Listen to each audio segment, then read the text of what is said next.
My name is Dilcia Paguada, and my Silver Challenge coach was April. So for me, one of the goals that I had for the Silver Challenge was obviously to be able to complete everything and then go on to the Gold Challenge, because I just want to be able to grow more within the challenges, because I believe that there's like new things that they keep adding, and it just makes me grow more as a person and as a leader. But my number one was being able to get out my comfort zone. I feel like with the bronze, I got to do that a little bit with all the activities and joining everyone else who was doing the challenge with me. But I feel like with the silver challenge, I was able to do that more because I got to just stick with one group of people for all of my hours, and I got to build those connections, and I got to speak up for myself and how I wanted to do things.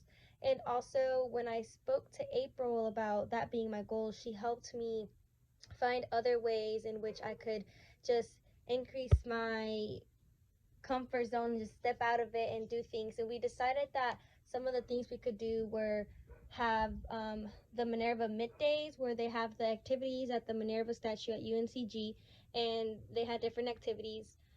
Also the CAP and ACE events, sorority events. I attended like some salsa classes that I would never have attended by myself, because I mean, I'd like dancing, but I would never go somewhere without my friends, which is really difficult because we all have our own lives and stuff, so it's kind of hard to like all be able to agree on something and go all together. So I wouldn't really attend events because I wouldn't want to go by myself.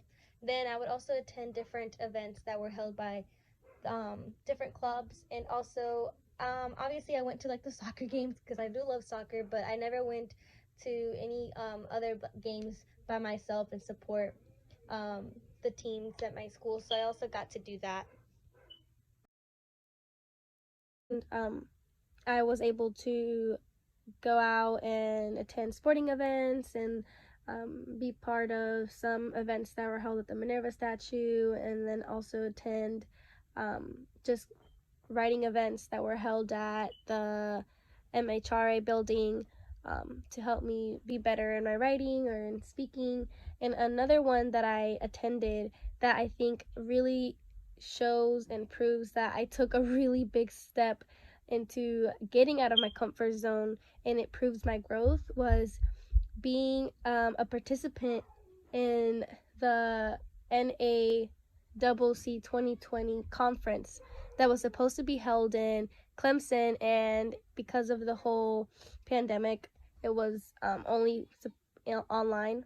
However, I usually would not have volunteered to do something like this, because just the fact that I was going to be sitting on the computer with my face on everyone's screen while I spoke was kind of terrifying.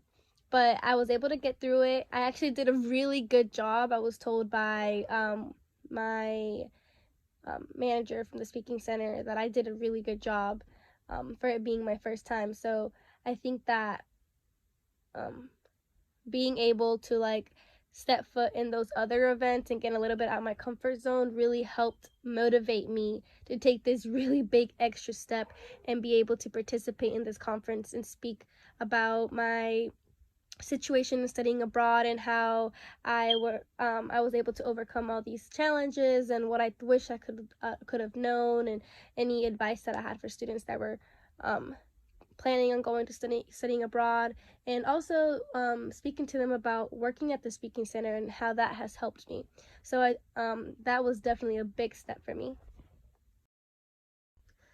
For my community engagement, I decided to be part of an organization that's called Real World English, which is an organization that's held in Greensboro, North Carolina on Saturdays, and it is to help Spanish-speaking families, like the parents or whoever that is within that family that wants to learn English, that's an adult. They help them improve, or they help them start learning the language.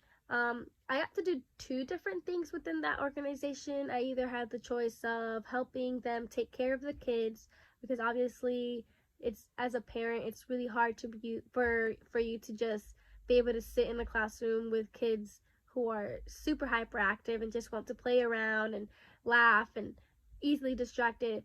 obviously it'll be hard for them to learn. So they had the kids in the gym or in the cafeteria where I would help like play games with them or come up with activities in which were educational for them. So, for example, one of the activities was making goo or slime, and that's something that they really enjoy. And meanwhile, their parents were in the classrooms learning um, English, and I believe there's like 5 different classes that they're separated into, and it's like the beginners, and then the medium ones, and then it's just goes up from there. So the super advanced ones would be the 5th class, I believe.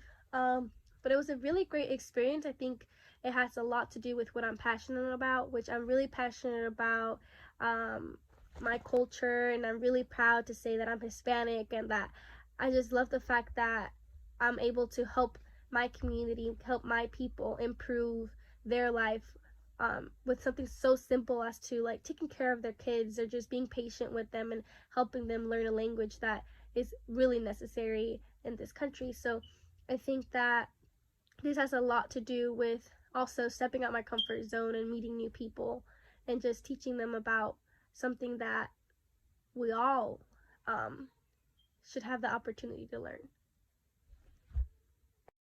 My personal motivation to just like continue with the silver challenge and then go on to the gold is just basically just wanting to be better. Just the fact that I'm the first generation college student, and then I'm doing all these things and trying to be involved on campus. When I come back and I like told my parents everything I did, it just makes them even more proud, and like it's for them to see like that it's worth it, that all the work that they have done for me, that it's worth it, and it's going into something that one day I will be able to just give back to them. Also, my family background. My family comes from a very, very poor country, and they left everything, all their families, to come here to a country where they did not know the language, did not have a single dime with them, and then they somehow were able to put their all into being able to like build a life for their kids. So I'm really proud of that, and I just feel like the more I do, the more it feels like for them that it was worth the battle, it was worth the fight for them to come here and prosper for us. And also, I believe that you can't always grow on your own. You have to be able to be part of a group or have people guide you to be better and do better, because you can always be better. Um, Also, my dreams and aspirations. I think that the silver challenge, the bronze challenge, and what I hopefully will be able to get into, the gold challenge, has a lot to do with the leadership that I want to take on when I get older. For example, I want to be able to advocate for equal rights. I want to be able to help with immigration reformation. I want to help like just have equal opportunities for everyone, and I feel like um, being able to set goals and having someone guide you and things like that is really key for me to be able to pursue my dreams. And for me right now, being able to be part of these challenges has a lot to do with communication. Communication is key for what I want to do. For my future goals, as I mentioned before, I want to be able to speak for those who are underrepresented. I want to help in policy changes. I want to have my own nonprofit organization to help those in needs. And I want to be able to continue participating in activities outside of my comfort zone, and continue my leadership skills and build onto them using the goal challenge as well.